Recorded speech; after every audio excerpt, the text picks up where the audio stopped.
Ang libong pisong halaga ng kita at ipon mula sa isang sari-sari store sa Caloocan.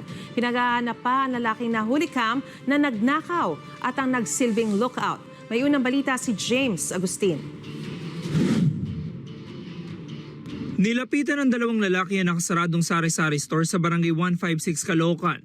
Mag-alas 3 sa madaling araw nitong linggo. Nagpalingali nga sila na tila kumukuha ng tiyempo. Ang lalaki nakadilaw na sweatshirt. Sinira ang padlock ng pinto tsaka pinasok ang tindahan. Ilang saglit pa kita na may inilalabas siya mula sa loob. Nagsilbing lookout ang kasama niya nakaitim na t-shirt.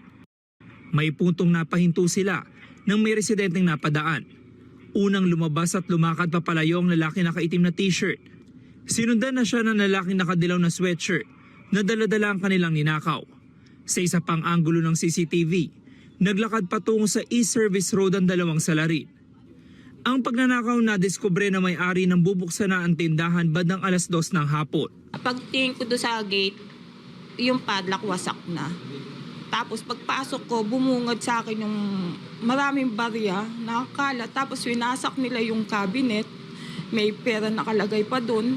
Hindi ko na alam kung magkano, pero doon sa marami po sila nakuha. Mahigit 65,000 pesos ang halaga ng natangay ng mga salarin. Magkahalong kita at ipon daw ito ng may-ari sa halos isang taon niyang paghahanap buhay. Ginagamit daw niya ito pantusto sa pangangailangan ng kanilang pamilya.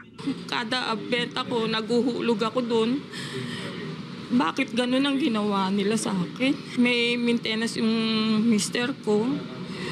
Kahit pa paano, nag-iipon ako para may pambiling gamot.